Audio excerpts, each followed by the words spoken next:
최신 KBS 주요 뉴스를 들려드릴게요.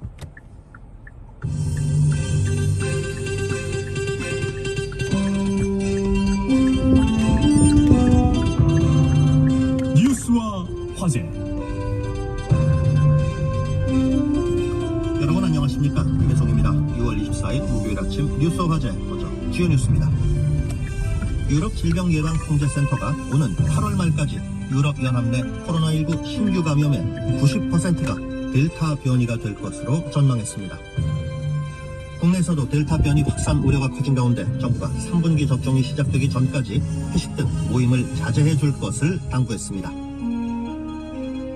공군본부 경찰단이 성추행 피해 중사의 사망을 국방부에 보고할 때 성추행 사실이 누락됐던 것과 관련한 내용이 장관에게 보고된 지 열흘이 지났지만 관련자들은 입건되지도 않은 것으로 나타났습니다.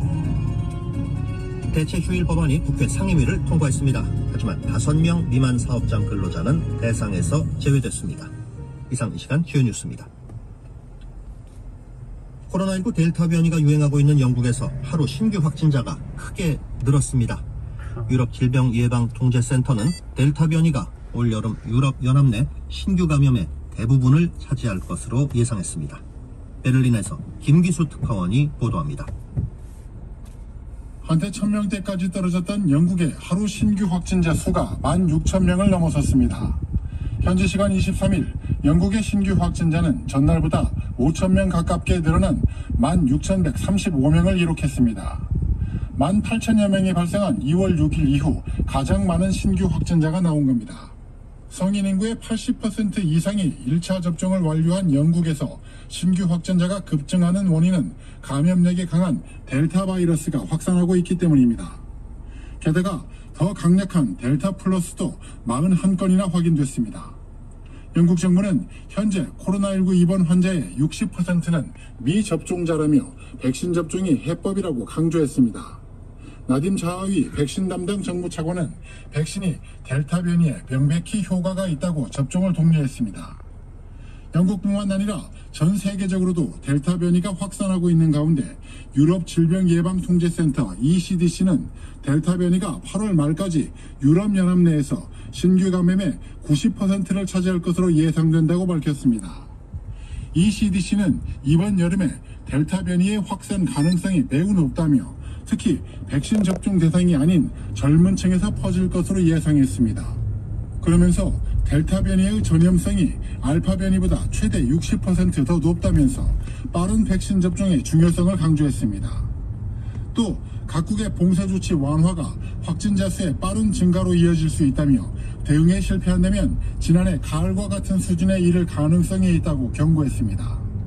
베를린에서 KBS 뉴스 김기수입니다.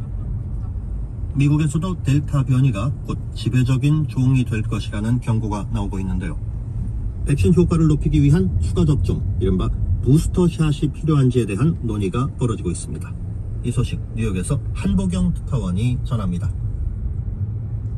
앤서니 파우치 미국 백악관 수석 의료고문은 현지 시간 23일 미국 CBS 방송에 나와 델타 변이가 앞으로 몇 주 뒤에는 미국에서도 지배적 종이 될 것이라고 말했습니다.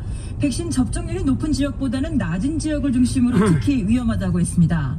미국에서도 델타 변이가 빠른 속도로 확산되고 있는 가운데 변이 바이러스에 대한 대응력을 높이기 위한 추가 접종, 이른바 부스터샷에 대한 연구가 한창 진행 중이라고 미국 CNN 방송이 보도했습니다. 제약업체를 중심으로 2차 접종 후 1년 안에는 추가 접종이 필요하다는 의견들이 제기되고 있지만 아직 시기와 필요성을 단정하기는 이르다고 전했습니다.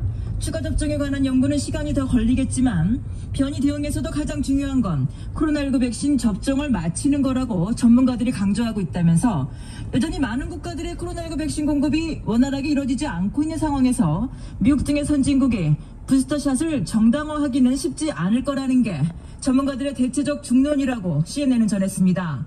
뉴욕에서 KBS 뉴스 한보경입니다. 우려도 나온다는군요. 김도영 기자가 보도합니다.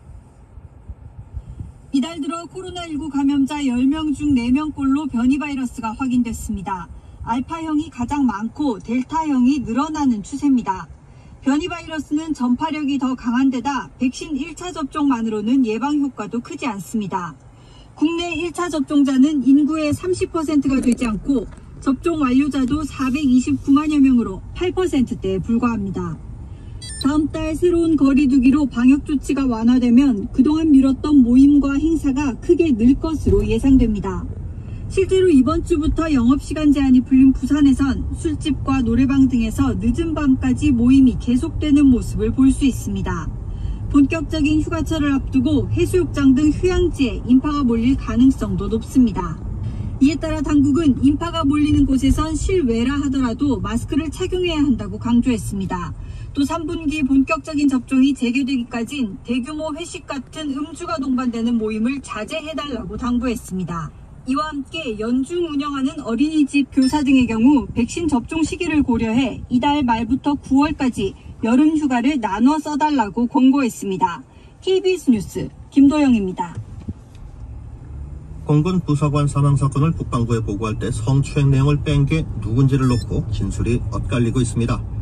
그런데 국방부 장관이 이런 감찰 내용을 열흘 전 보고받았는데 관련자들은 아직 입건도 되지 않았습니다. 보도에 지영철 기자입니다. 지난 5월 이중사 사망 다음 날 공군본부 경찰단은 성추행 피해 사실을 누락한 보고서를 국방부에 올립니다. 공군경찰단장이 빼라고 지시했다. 오히려 실무자가 건의했다. 진술이 엇갈리는 상황. 국방부 감사관실은 이 같은 사실을 열흘 전인 지난 12일 장관에게 보고한 것으로 드러났습니다.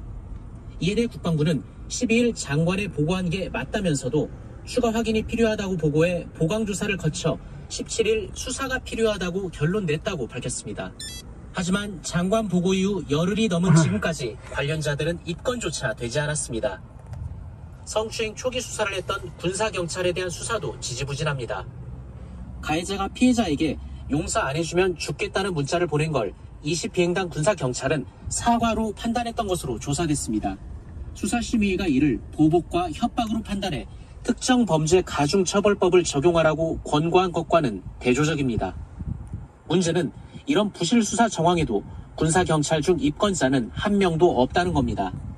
고의성이 잘 확인되지 않아 법리 검토 중이라는 설명이지만 가해자를 조사하기도 전에 어떻게 불구속 결정을 내린 건지, 2차 가해 여부는 왜 조사하지 않은 건지, 이런 배경에 윗선의 지시는 없었는지를 밝히기 위해서라도 적극적인 수사가 필요하다는 지적입니다.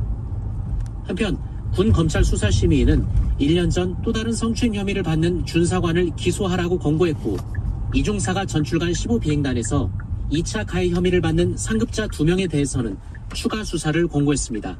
KBS 뉴스 지형철입니다. 대체공휴일 관련 법안이 어제 국회 상임위를 통과했습니다.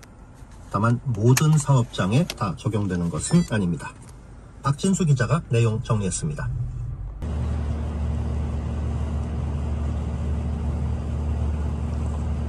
하는 쪽으로 해몽하는 것 같다고 꼬집으며 스스로 잘못 가진 기대는 자신들을 더 큰 실망에 빠뜨리게 될 것이라는 담화를 발표한 바 있습니다. 성김 미 대북특별대표는 취임 뒤 첫 방한 동안 조건 없는 대화를 강조하며 북한의 호응을 기대했습니다. 한미와 한미일 3국이 대북대화 재개 방안도 집중 조율했지만 북한이 연일 냉담한 반응을 내놓으면서 기싸움은 당분간 계속될 것으로 보입니다. 김동원 기자입니다. 성김 미 국무부 대북특별대표는 방한 일정을 마무리하고 떠나면서 북한과의 대화 재개 전망에 대해 말을 아꼈습니다. 대북 정책과 관련해 앞으로도 한국과 긴밀히 협의하겠다는 뜻만 밝혔습니다.